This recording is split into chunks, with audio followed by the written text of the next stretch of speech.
نحمده ونستعينه ونستغفره ونعوذ بالله من شرور أنفسنا ومن سيئات أعمالنا.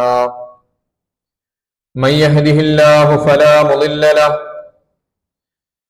ومن يضلله فلا هادي له، وأشهد أن لا إله إلا الله وحده لا شريك له، وأشهد أن محمدا عبده ورسوله أرسله بالهدى ودين الحق ليظهره على الدين كله ولو كره المشركون. اللهم صل على محمد وعلى آل محمد كما صليت على إبراهيم وعلى آل إبراهيم، وبارك على محمد وعلى آل محمد كما باركت على إبراهيم وعلى آل إبراهيم في العالمين إنك حميد مجيد. أما بعد، فإن خير الحديث كتاب الله، وخير الهدي هدي محمد مصطفى صلى الله عليه وسلم، وشر الأمور محدثاتها، وكل محدثة بدعة، وكل بدعة ضلالة، وكل ضلالة في النار. عباد الله، أوصيكم إياي أولا بتقوى الله. يا أيها الذين آمنوا اتقوا الله حق تقاته ولا تموتن إلا وأنتم مسلمون. يا أيها الذين آمنوا اتقوا الله وقولوا قولا سديدا يصلح لكم أعمالكم ويغفر لكم ذنوبكم، ومن يطع الله ورسوله فقد فاز فوزا عظيما. قال الله تعالى في قرآنه المجيد: أعوذ بالله من الشيطان الرجيم، بسم الله الرحمن الرحيم. لن ينال الله لو بسم الله الرحمن الرحيم. لن ينال الله لحومها ولا دماؤها ولكن ينال التقوى منكم، كذلك سخرها الله لكم لتكبروا الله على ما هداكم وبشر المحسنين. صدق الله العلي العظيم، وصدق وبلغ رسوله الكريم، ونحن على ذلك من الشاهدين الشاكرين، والحمد لله رب العالمين. ഏറ്റവും പ്രിയ നിറഞ്ഞ വിശ്വാസിനികളെ, അള്ളാഹുവിന്റെ വിധിവിലക്കുകൾ യഥാവിധി സൂക്ഷിച്ച് പാലിച്ച് ജീവിക്കണമെന്ന് എന്നോടെന്ന പോലെ നിങ്ങൾ ഓരോരുത്തരോടും ആദ്യമേ വസിയത്ത് ചെയ്യുകയാണ്, ഉത്ബോധിപ്പിക്കുകയാണ്. പടച്ച റബ്ബ് നമ്മെല്ലാവരെയും അവന്റെ ജന്നാത്തുൽ ഫിർദൗസിൽ ഒരുമിച്ച് കൂട്ടി അനുഗ്രഹിക്കുമാറാകട്ടെ. നമ്മുടെ ജീവിതത്തിൽ വന്നുപോയിട്ടുള്ള ചെറുതും വലുതുമായ എല്ലാ തെറ്റുകുറ്റങ്ങളും റബ്ബിന്റെ കാരുണ്യം കൊണ്ടത് വിട്ടുപുറത്ത് മാപ്പാക്കി തരുമാറാകട്ടെ.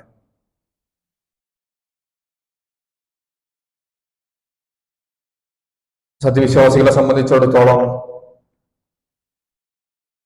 അവരുടെ ജീവിതത്തിലെ ആഘോഷങ്ങളിൽ പ്രധാനപ്പെട്ട ഒന്നാണ് ബലിപെരുന്നാൾ ആഘോഷം എന്നുള്ളത്. ഈ ബലിപെരുന്നാളിന്റെ ബലിക്കല്ലിൽ ബലിയർപ്പിക്കുന്നതിന് വേണ്ടിയിട്ട് നാം എന്താണ് കരുതി വച്ചിരിക്കുന്നത്? ഉളുഹിയ്യത്തുമായി ബന്ധപ്പെട്ടുകൊണ്ടുള്ള ചർച്ചകളും അതിന്റെ നടത്തിപ്പുമായി ബന്ധപ്പെട്ടുകൊണ്ടൊക്കെയുള്ള ചർച്ചകളും നമുക്കിടയിൽ നടന്നുകൊണ്ടിരിക്കുകയാണ്.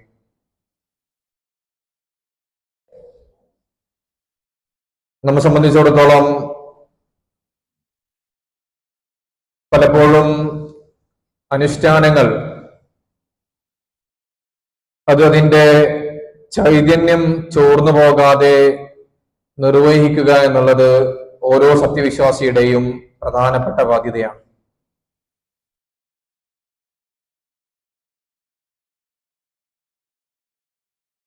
ആ ബാധ്യത എത്രത്തോളം നാം നിറവേറ്റുന്നുണ്ട് എന്നുള്ളത് നാം ഒന്ന് പരിശോധിക്കേണ്ടതുണ്ട്. കർമ്മശാസ്ത്രപരമായ ചർച്ചകളിൽ അതിന്റെ ആഴത്തിലേക്ക് ഇറങ്ങിച്ചെന്നുകൊണ്ട് ആ ചർച്ചകളിൽ മാത്രം ഒതുങ്ങി നിൽക്കുന്നവരായിട്ട് നാം മാറിയിട്ടുണ്ടോ എന്നുള്ളത് നാം പരിശോധിക്കേണ്ടതുണ്ട്.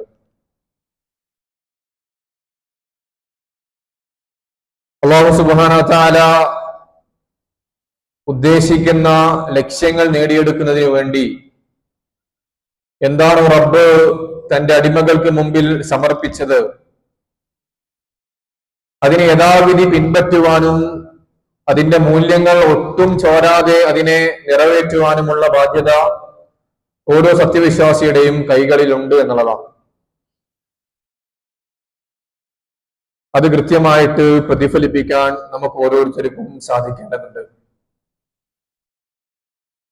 മനുഷ്യചരിത്രത്തിലെ ആദ്യത്തെ ബലിയുമായി ബന്ധപ്പെട്ടുകൊണ്ട് വിശുദ്ധ ഖുർആൻ ചില സംസാരങ്ങൾ നടത്തുന്നുണ്ട്. സഹോദരങ്ങളായ ഹാബീലും കാബീലും നടത്തിയ ബലിയാണത്. വിശുദ്ധ ഖുർആൻ അതിനെ സൂചിപ്പിക്കുന്നത് ഇത് ഖറബ ഖുർബാനം ഫതുഖബ്ബിൽ മിൻ അഹദിഹിമ വലം യുതഖബ്ബൽ മിനൽ ആഖർ.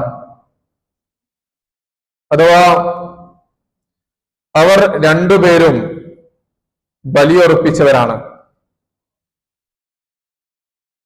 അതിൽ ഒരാളുടേത് മാത്രം അള്ളാഹുവിന്റെ അടുക്കൽ സ്വീകാര്യമായിട്ടുള്ളൂ, മറ്റൊരാളുടേത് അള്ളാഹുവിന്റെ അടുക്കൽ സ്വീകാര്യമാക്കപ്പെട്ടിട്ടില്ല എന്നതാണ്. ഇത് നമുക്കിടയിൽ ഒരു ചർച്ചയ്ക്ക് കാരണമായി തീരുന്ന ഒരു സംഭവമാണ്. എന്തായിരിക്കും അങ്ങനെ ഒരേ സമയം ഒരേ നിയത്തോടുകൂടി അറുക്കപ്പെട്ട ബലി അത് ഒരാളുടേത് സ്വീകരിക്കുകയും മറ്റൊരാളുടേത് അത് അള്ളാഹുവിന്റെ അടുക്കൽ എത്തിപ്പെടാതിരിക്കുന്ന ഒരു സാഹചര്യം? നമ്മൾ മനസ്സിലാക്കേണ്ടത് ഈ ഖുർബാൻ എന്നുള്ളത്, ബലി എന്നുള്ളത് നമ്മെ സംബന്ധിച്ചിടത്തോളം അത് അള്ളാഹുവുമായിട്ട് അടുപ്പിക്കുന്ന ഒരു വഴിയാണെന്നുള്ളതാണ്. അള്ളാഹുവിന്റെ അടുക്കിലേക്ക് നമ്മുടെ പ്രവർത്തനങ്ങൾ, നമ്മുടെ നിയ്യത്തുകൾ അടുപ്പിക്കുന്ന ഒരു പ്രധാനപ്പെട്ട വഴിയാണെന്നുള്ളത് നമ്മൾ മനസ്സിലാക്കണം. എന്തായിരുന്നു ആ സഹോദരങ്ങളുടെ ബലിയുടെ പ്രധാനപ്പെട്ട കാരണം എന്നുള്ളത് കൃത്യമായിട്ട് ഖുർആൻ പ്രതിപാദിക്കുന്നില്ലെങ്കിലും ഇസ്ലാമിക ചരിത്രത്തിലെ ഒരു കഥയിൽ നമുക്കതിന്റെ ഒരു വശം മനസ്സിലാക്കാൻ സാധിക്കും. അതിങ്ങനെയാണ്: ഇരുവരും അവരുടെ വിവാഹവുമായി ബന്ധപ്പെട്ടുകൊണ്ട് ആരെ വിവാഹം കഴിക്കണം എന്നുള്ള ഒരു തീർപ്പ് കൽപ്പിക്കുന്നതിന്റെ അടിസ്ഥാനത്തിലാണ് അവര് ബലി അർപ്പിക്കുന്നതെന്നതാണ് ഒരു കഥ നൽകുന്ന പാഠമെന്നുള്ളത്. ഇതിൽ ആരുടെ ബലിയാണ് സ്വീകരിക്കപ്പെട്ടത് എന്നുള്ളതും നമ്മുടെ മുമ്പിൽ ഒരു ചർച്ചയാണ്. അത് തിരിച്ചറിയുന്നത് വഹിയിലൂടെയും അല്ലെങ്കിൽ ആരുടെ ബലിയാണോ അള്ളാഹുവിന്റെ അഗ്നിക്കിരയായത് ഇതുമായി ബന്ധപ്പെട്ടുകൊണ്ടാണ് അത് വിലയിരുത്തപ്പെടുന്നത്. ഇങ്ങനെ ഒട്ടനേകം വിശദീകരണങ്ങൾ ഇതുമായി ബന്ധപ്പെട്ടുകൊണ്ട് നമുക്ക് കാണാൻ സാധിക്കും.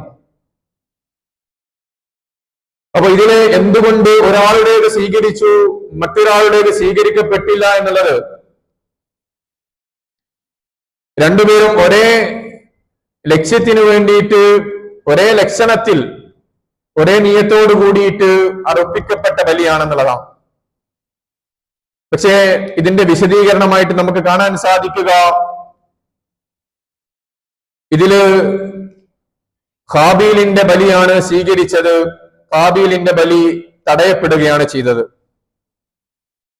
ഈ ഒരു ഘട്ടത്തിൽ ഹാബീലിന്റെ സ്വീകരിക്കപ്പെടുമ്പോ ഹാബീൽ തന്റെ സഹോദരനോട് പറയുന്നുണ്ട്, ലാഖുതലന്നക്, നിന്നെ ഞാൻ കൊന്നുകളയുമെന്നുള്ളത്. ആ സമയത്ത് സഹോദരൻ ഹാബീൽ മറുപടി കൊടുക്കുന്നത്, സഹോദര, നീ ഇങ്ങനെ ദേഷ്യപ്പെടല്ലേ എന്ന് പറഞ്ഞുകൊണ്ടാണ്. ഇന്നമാ യതഖബ്ബലു അല്ലാഹു മിനൽ മുത്തഖീൻ എന്ന് കൂട്ടിച്ചേർക്കുന്നുണ്ട്. അഥവാ ആരുടെ കർമ്മമാണ് അള്ളാഹു സ്വീകരിക്കുക എന്നുള്ളത് അവിടെ വിശദീകരിക്കുന്നു. അവിടെ പറയുന്നത് അള്ളാഹു സ്വീകരിക്കപ്പെടുന്നത് മുത്തഖികളുടെ ബലിയാണെന്നുള്ളതാണ്. അള്ളാഹുവിന്റെ യഥാർത്ഥ ദാസന്മാരുടെ ബലിയാണ് അള്ളാഹു സ്വീകരിക്കുക എന്നും ചേർത്ത് പറയുന്നു. ഇവിടെ നമ്മൾ മനസ്സിലാക്കേണ്ടത്, സ്വന്തം ഊടപ്പിറപ്പിനോട് നിന്നെ കൊന്നുകളയുമെന്ന് ഒരു കാരണവുമില്ലാതെ തന്റെ ജീവിതത്തിൽ വന്ന ചെറിയൊരു ദേഷ്യം കൊണ്ട് തന്റെ സഹോദരനെ കൊന്നുകളയുമെന്ന് പ്രഖ്യാപിക്കുന്ന ഒരു സഹോദരൻ, അഥവാ ഈ ഒരു സംഭവം വെച്ചുകൊണ്ട് തന്നെ നമുക്ക് ഒരു വ്യക്തിയുടെ ജീവിതത്തെ നമുക്ക് അളക്കാൻ സാധിക്കുമെന്നുള്ളതാണ്. അപ്പോ ഏറ്റവും ന്യായമായിട്ട് ഏറ്റവും ആത്മാർത്ഥമായ പ്രാർത്ഥനയും നീയത്തുമുള്ള വ്യക്തികളുടെ പ്രവർത്തനങ്ങളാണ് റബ്ബ് സുബ്ഹാനഹു വ തആല സ്വീകരിക്കുക എന്നുള്ളതാണ് നമുക്ക് ഇതിൽ നിന്നും മനസ്സിലാക്കാൻ സാധിക്കുക.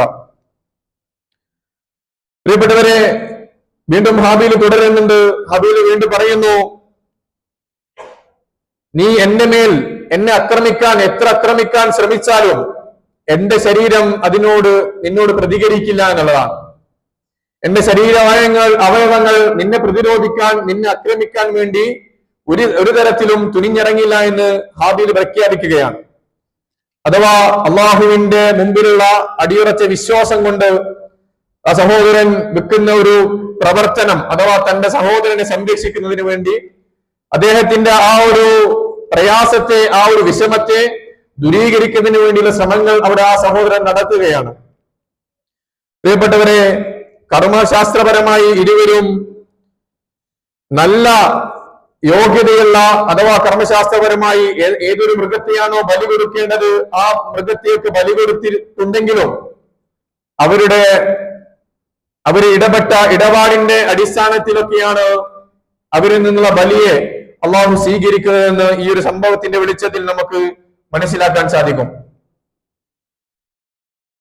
മറ്റൊരു സമയത്ത് ഒരു ഗുരു തന്റെ ശിഷ്യന്മാർക്ക് പഠനം പൂർത്തിയായി ഇറങ്ങുന്ന ഘട്ടത്തിൽ ഒരു പരീക്ഷണ അടിസ്ഥാനത്തിൽ ഒരു പ്രവർത്തനം ഏൽപ്പിക്കപ്പെടുന്നുണ്ട്.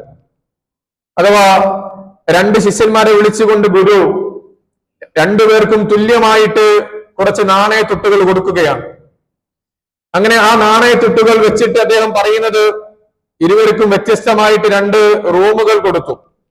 എന്നിട്ട് പറഞ്ഞു, നിങ്ങളുടെ കൈവശമുള്ള പണം ഉപയോഗിച്ചുകൊണ്ട് നിങ്ങൾ ഈ 2 മുറികളും നിറക്കണമെന്നുള്ളത്. അങ്ങനെ അതിലൊരു വ്യക്തി എത്രയും പെട്ടെന്ന് ഈ റൂം നിറക്കണമല്ലോ, അതിനു വേണ്ടിയിട്ട് അദ്ദേഹം ചുറ്റുപാടുമുള്ള ധാരാളം മാലിന്യങ്ങൾ ശേഖരിച്ചുകൊണ്ട് ആ മുറി നിറക്കുകയാണ്. എന്നാൽ വളരെ ദുർഗന്ധം വമിക്കുന്ന, വളരെ മോശമായിട്ടുള്ള സ്മെല്ലുകളൊക്കെ പുറത്തു വരുന്ന രൂപത്തിൽ അനേകം മാലിന്യങ്ങൾ ശേഖരിച്ചുകൊണ്ട് ആ റൂം നിറക്കുകയാണ്. എന്നാൽ മറ്റൊരു ശിഷ്യൻ ചെയ്യുന്നത് എന്തെന്ന് വെച്ചാൽ, അദ്ദേഹം പട്ടണത്തിൽ പോയി ഒരു നല്ല ചന്ദനത്തിരിയും അത് കത്തിക്കാനുള്ള തീപ്പെട്ടിയും വാങ്ങി വന്ന് ആ റൂമിന്റെ അകത്ത് വെച്ച് അത് കത്തിച്ച് ആ റൂം പുകയിക്കുകയാണ്. ആ റൂം സുഗന്ധം കൊണ്ട് നിറക്കുകയാണ്.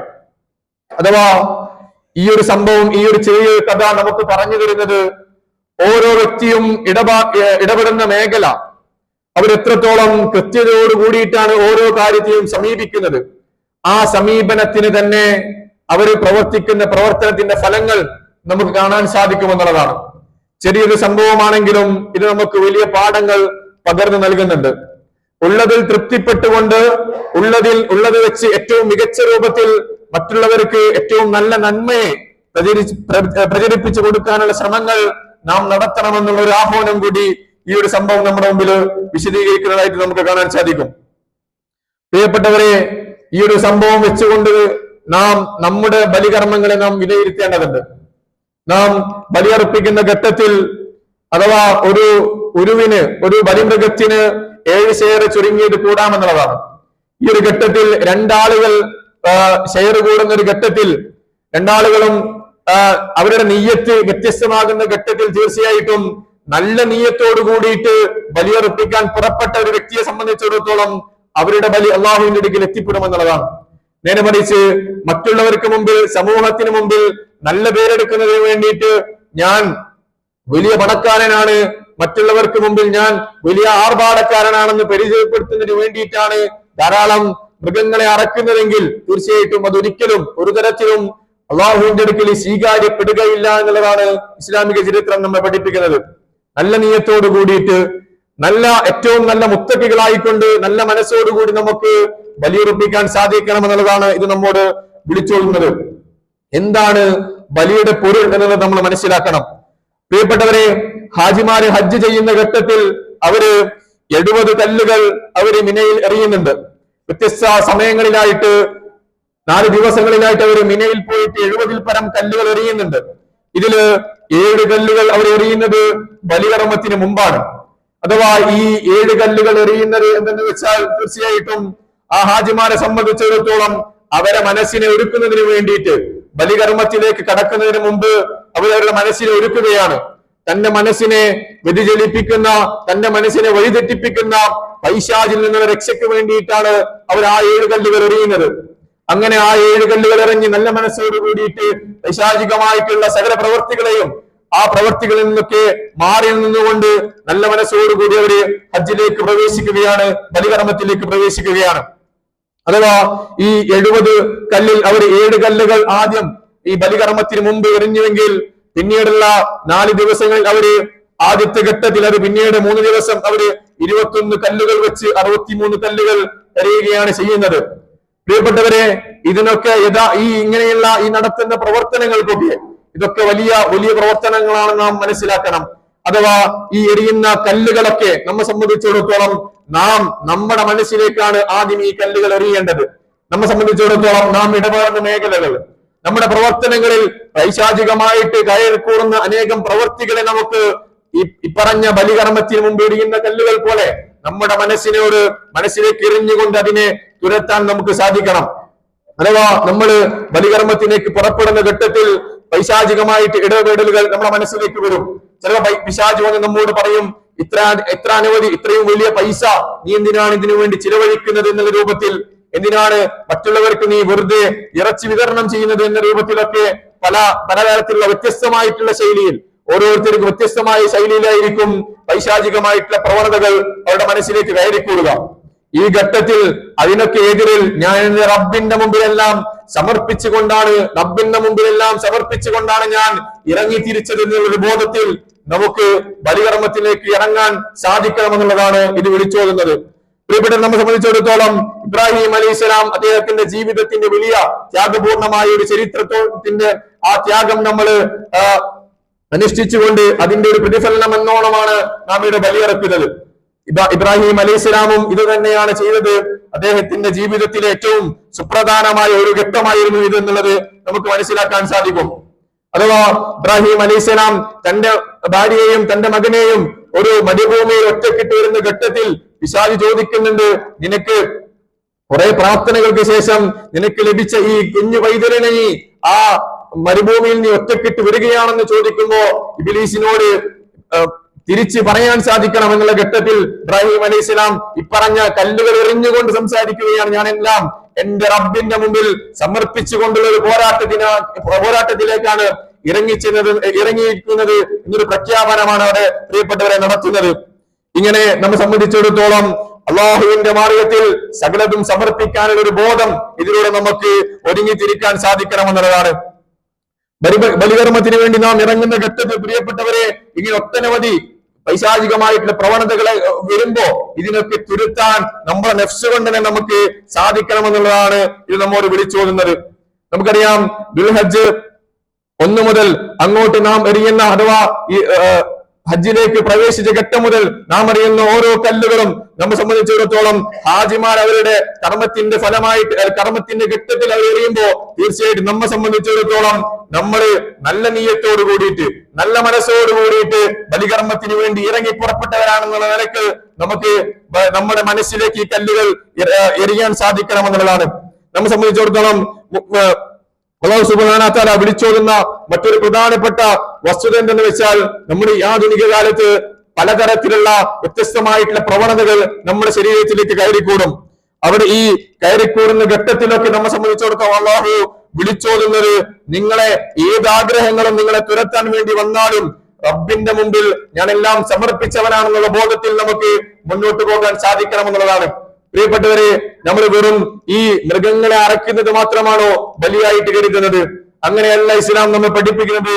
നമ്മെ സംബന്ധിച്ചിടത്തോളം കേവലം ഒരു മൃഗത്തിന്റെ കഴുത്തിൽ വെക്കുന്ന കത്തി അല്ലെങ്കിൽ ആ അടുക്കുന്ന ഉരുവിനെ അറക്കുന്നത് മാത്രമല്ല, നാം കഴിക്കുന്ന ആ ഇറച്ചി മാത്രമല്ല ബലി എന്ന കർമ്മം കൊണ്ട് ഉദ്ദേശിക്കപ്പെടുന്നത്. മറിച്ച് ജീവിതത്തിന്റെ സകലമാന ഘട്ടങ്ങളിലും നമ്മിൽ നിന്ന് വന്നുപോയിട്ടുള്ള വീഴ്ചകൾ അള്ളാഹുവിലേക്ക് ഏറ്റു പറഞ്ഞുകൊണ്ട് നമ്മെ സംബന്ധിച്ചിടത്തോളം ഇനി വരാനിരിക്കുന്ന ഓരോ നാളുകളും നമുക്ക് അള്ളാഹുവിൽ ബലിയർപ്പിക്കാൻ സാധിക്കേണ്ടതുണ്ട്. നമ്മെ സംബന്ധിച്ചിടത്തോളം നമ്മൾ എല്ലാം അള്ളാഹുവിൽ സമർപ്പിച്ചവരാണെന്നുള്ള ബോധത്തിൽ തീർച്ചയായിട്ടും നമ്മൾ മുന്നോട്ട് പോകുമ്പോൾ നമ്മുടെ ജീവിതത്തെ അള്ളാഹുവിന്റെ മുമ്പിൽ ബലിയർപ്പിക്കുമെന്നുള്ളതാണ്. നാം നമ്മുടെ ജീവിതം എടുത്ത് പരിശോധിച്ച് നോക്കുക. ഒരു മനുഷ്യ ജീവിതം എന്നത് ചുരുക്കി പറഞ്ഞാൽ അതിന്റെ വ്യത്യസ്ത ഘട്ടങ്ങൾ നമ്മൾ പരിശോധിക്കുമ്പോൾ അത് ഓരോ തരത്തിലുള്ള ബലിയർപ്പിക്കലുകളാണ്. ഒരു വ്യക്തിയെ സംബന്ധിച്ചിടത്തോളം ഒരു ഘട്ടത്തിൽ അവൻ വാപ്പയാകുന്നുണ്ട്. തീർച്ചയായിട്ടും ഒരു സ്ത്രീയെ സംബന്ധിച്ചിടത്തോളം അവർ ഉമ്മയാകുന്നുണ്ട്. ഒരു ഘട്ടത്തിൽ നമ്മൾ മക്കളാകുന്നുണ്ട്. ഇതൊക്കെ ചുരുക്കി പറഞ്ഞാൽ നമ്മുടെ ജീവിതത്തിലെ ഓരോ തരത്തിലുള്ള ബലി നൽകലുകളാണെന്ന് നാം മനസ്സിലാക്കണം.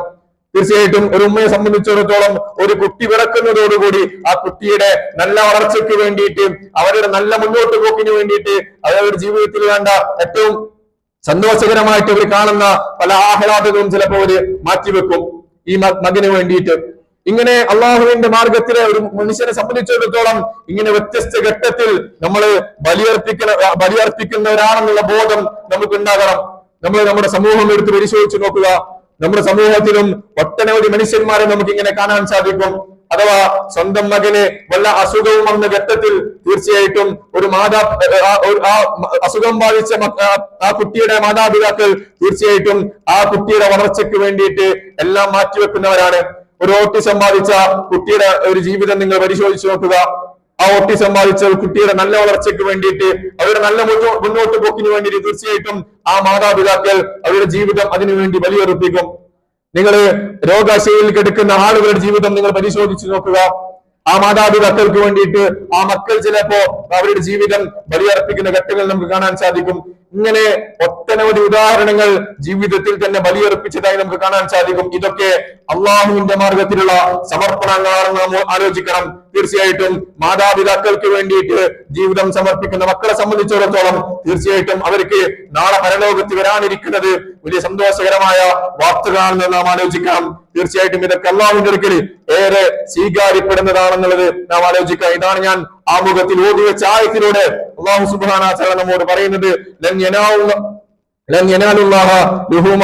പടച്ച റബ്ബ് പറയുന്നു, ആ ബലിമൃഗത്തിന്റെ മാംസമല്ല അള്ളാഹുവിന്റെ അടുക്കൽ എത്തുന്നത്, മറിച്ച് വലാ ദിമാഉഹ, അപ്പോൾ ചീറ്റുന്ന രക്തവുമല്ല, ആ തെറിക്കുന്ന രക്തവുമല്ല, മറിച്ച് വലാകിൻ യനാലു തഖ്വാ മിൻകും, നിങ്ങളുടെ തഖ്വാബോധമാണ് അള്ളാഹുവിന്റെ അടുക്കല് പ്രാപിക്കുക, അള്ളാഹുവിന്റെ അടുക്കൽ എത്തിച്ചേരുക എന്നൊരു ബോധം നമുക്കുണ്ടാകണം. തീർച്ചയായിട്ടും അങ്ങനെ നല്ല മനസ്സോട് കൂടിയിട്ട്, നല്ല നിയത്തോടു കൂടിയിട്ട്, നല്ല സൽക്കർമ്മങ്ങൾ പ്രതീക്ഷിച്ചുകൊണ്ട് ബലികർമ്മത്തിന് വേണ്ടി നമുക്ക് ഇറങ്ങാൻ സാധിക്കണം. അതിനുള്ള തൗഫീക്ക് പടച്ച റബ്ബ് നമുക്ക് എല്ലാവർക്കും നൽകി അനുഗ്രഹിക്കുമാറാകട്ടെ. നമ്മുടെ ജീവിതത്തിൽ വന്നുപോയിട്ടുള്ള വീഴ്ചകളൊക്കെ റബ്ബ് സുബ്ഹാനഹു വ തആല നമുക്ക് വിട്ടുപുറത്ത് മാപ്പാക്കി തീരുമാറാകട്ടെ. നാഥാ, ഞങ്ങളുടെ പാപികളാണ് നാഥാ, ഞങ്ങളുടെ പാപങ്ങൾ നീ ഞങ്ങൾക്ക് പുറത്തു തരണമേ നാഥാ.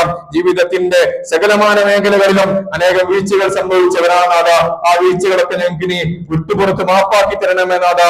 ഞങ്ങൾ വരാനിരിക്കുന്ന നാളുകൾ അല്ലാഹുവിന്റെ മാർഗത്തിലെല്ലാം സമർപ്പിക്കാനുള്ള ഒരു ഭാഗ്യം, അതിനുള്ള ഒരു സൗഭാഗ്യം നിങ്ങൾക്ക് നീ നൽകണമേ നാഥാ. വഖൂലി ഖൗലി ഹാദാ അസ്തഗ്ഫിറുല്ലാഹ ലി വലക്കും വലിസാഇരിൽ മുഅ്മിനീന ഫഇന്നഹു ഹുവൽ ഗഫൂറുർ റഹീം.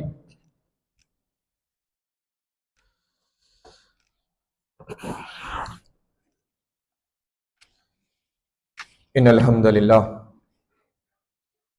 നഹ്മദുഹു വനസ്തഈനുഹു വനസ്തഗ്ഫിറുഹു വനഊദു ബില്ലാഹി മിൻ ശുറൂരി അൻഫുസിനാ മിൻ സയ്യിആതി അഅ്മാലിനാ.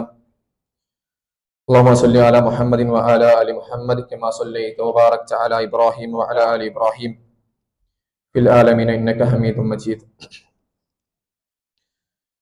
أما بعد فإن خير الحديث كتاب الله وخير الهدي هدي محمد مصطفى صلى الله عليه وسلم وشر الأمور محدثاتها وكل محدثة بدعة وكل بدعة ضلالة وكل ضلالة في النار. عباد الله أوصيكم ثانيا بتقوى الله. റബ്ബ് സുബ്ഹാനഹു തആലയുടെ വിധിവിലക്കുകൾ യഥാവിധി സൂക്ഷിച്ച് പാലിച്ച് ജീവിക്കണമെന്ന് ഒരിക്കൽ കൂടി ഓർമ്മപ്പെടുത്തുകയാണ്, വസിയത്ത് ചെയ്യുകയാണ്. റബ്ബ് സുബ്ഹാനഹു തആല എല്ലാവരെയും അനുഗ്രഹിക്കുമാറാകട്ടെ.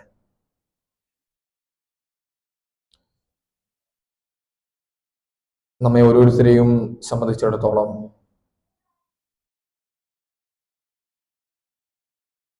നമ്മുടെ ജീവിതം എന്നുള്ളത് വളരെ സുന്ദരമായിട്ട് മുന്നോട്ട് പോകുന്ന ആളുകളാണ് നമ്മൾ ഓരോരുത്തരും. എന്നാൽ നാം മനസ്സിലാക്കേണ്ടത് മറ്റൊരു വശത്ത് പതിറ്റാണ്ടുകളായി ഒരു ജനത സ്വന്തം മണ്ണിന് വേണ്ടിയിട്ട്, സ്വന്തം നാടിന് വേണ്ടിയിട്ട്, അത് നേടിയെടുക്കുന്നതിന് വേണ്ടിയിട്ടുള്ള നിരന്തരമായ പോരാട്ടത്തിലാണ്. ഇസ്രായേലി ഭീകരരുടെ വംശഹത്യ മൂലം പ്രയാസം അനുഭവിക്കുന്ന ഫലസ്തീൻ ജനത ഇസ്രായേലിന്റെ പൈശാചികമായിട്ടുള്ള അനേകം പ്രവർത്തികൾ നമ്മൾ നിരന്തരം കണ്ടുകൊണ്ടിരിക്കുന്നവരാണ്. കുടിക്കാൻ വെള്ളം പോലും ഇല്ലാത്ത, ഭക്ഷിക്കാൻ ഭക്ഷണം പോലും ലഭിക്കാത്ത ഒരു സാഹചര്യത്തിലൂടെയാണ് നിലവിൽ അവരുടെ ജീവിതം മുന്നോട്ട് പോയിക്കൊണ്ടിരിക്കുന്നത്. സ്ത്രീകളും കുട്ടികളും ഒക്കെ അടക്കം ഭക്ഷണം ലഭിക്കാതെ രക്തമില്ലാത്ത അവസ്ഥയിലൂടെയൊക്കെയാണ് അവരുടെ ജീവിതം മുന്നോട്ട് പോയിക്കൊണ്ടിരിക്കുന്നത്. നമ്മൾ നിരന്തരം കേട്ടുകൊണ്ടിരിക്കുന്ന വാർത്തകൾ എന്ന നിലയ്ക്ക് നമ്മെ സംബന്ധിച്ചിടത്തോളം ഇതൊരു വളരെ നോർമലൈസ് ചെയ്യപ്പെട്ട, ഒന്നുമല്ലാത്ത ഒരു കാര്യമായിട്ട് നമ്മൾ നിരന്തരം കേട്ടുകൊണ്ടിരിക്കുന്ന ഒരു ചെറിയ സംഭവമായിട്ടാണ് നാം ഓരോരുത്തരും ഇത് മനസ്സിലാക്കിയിട്ടുള്ളത്. പ്രിയപ്പെട്ടവരെ, നാം അവർക്ക് വേണ്ടി നിരന്തരം പ്രാർത്ഥിക്കണം. നമ്മുടെ സഹോദരങ്ങളാണ്, നമ്മുടെ കൂടപ്പിറപ്പുകളാണ്, നമ്മുടെ ഉമ്മത്തിന്റെ വാഹകരാണ്. ഇസ്ലാമിന് വേണ്ടിയിട്ട് ശബ്ദിക്കുന്ന, ഇസ്ലാമിന്റെ സംരക്ഷണത്തിന് വേണ്ടി പോരാടുന്ന ജനതയാണ് ഫലസ്തീനിലെയും ഗസയിലെയും ജനത എന്നുള്ളത്. അവർക്ക് വേണ്ടിയിട്ട് പ്രാർത്ഥിക്കാതെ ഇനിയുള്ള ഒരു ദിവസവും നമ്മിൽ നിന്നും കടന്നു പോകരുത് എന്നുള്ളതാണ്. രക്തകുതിയന്മാരായ സയനിസ്റ്റ് ശക്തികൾ ചെറിയ പിഞ്ചു പൈതങ്ങളെ അടക്കം കൊന്നൊടുക്കുന്ന, അവരെ ഇല്ലാതാക്കിക്കൊണ്ടിരിക്കുന്ന ചിത്രങ്ങളൊക്കെ നമ്മൾ കണ്ടതാണ്. എന്നാലും ഇങ്ങനെയൊക്കെ ഇത്രയും പ്രതിസന്ധിയുള്ള ഘട്ടത്തിലും അവര് സ്വന്തം നാടിന് വേണ്ടിയിട്ട്, മുസ്ലിം ഉമ്മത്തിന് വേണ്ടിയിട്ട് എല്ലാം സമർപ്പിച്ച് സ്വന്തം ജീവിതം ബലിയർപ്പിച്ച ആളുകളാണ് അവർ ഓരോരുത്തരും എന്നുള്ളത് നാം മനസ്സിലാക്കണം. ഗസയിൽ ഭർത്താവ് നഷ്ടപ്പെട്ട അനേകം ഹാജറമാർ ഓടി നടക്കുന്നുണ്ട്. സ്വന്തം പൈതങ്ങളെ ഭക്ഷിപ്പിക്കുന്നതിന് വേണ്ടിയിട്ട്, സ്വന്തം മക്കൾക്ക് വെള്ളം ലഭിക്കുന്നതിന് വേണ്ടിയിട്ട് ഓടി നടക്കുന്നുണ്ട്. ഗസയിലെ അനേകം ഇസ്മായിലുകൾ അവരൊരു ദിവസത്തെ മുന്നോട്ടു പോക്കിന് വേണ്ടി ശ്രമിച്ചു കൊണ്ടിരിക്കുന്നവരാണ്. നമ്മൾ അവർക്ക് വേണ്ടി നമ്മൾ നിരന്തരം പ്രാർത്ഥിക്കണം. റബ്ബ് അവരുടെ പ്രവർത്തനങ്ങൾ, അവരുടെ എല്ലാ കർമ്മങ്ങളും, അവർ നടത്തുന്ന എല്ലാ പ്രതിരോധങ്ങളും റബ്ബ് അവരിൽ നിന്നും സ്വീകരിക്കുമാറാകട്ടെ. അവർക്ക് ഏറ്റവും വലിയ വിജയം റബ്ബ് പ്രദാനം ചെയ്യുമാറാകട്ടെ. അവരനുഭവിക്കുന്ന എല്ലാ പ്രയാസങ്ങൾക്കും റബ്ബ് എല്ലാ തരത്തിലുമുള്ള എളുപ്പം, ശാന്തിയും പ്രദാനം ചെയ്യുമാറാകട്ടെ. اللهم انصر المسلمين في كل مكان. اللهم انصر إخواننا في فلسطين. اللهم انصر إخواننا في غزة. اللهم ثبت أقدامهم. اللهم اكشف ضر عن إخواننا في فلسطين. اللهم اشف جوعهم. اللهم تقبل شهداءهم. اللهم إنهم جوع فأطعمهم. اللهم إنهم مظلومون فنصرهم. اللهم انصر إخواننا في كل مسلمين. وأذل الشرك والمشركين وأذل الكفر والكافرين وأذل الظلم والظالمين وأذل النفاق والمنافقين. اللهم انصر جيوش المسلمين في كل مكان.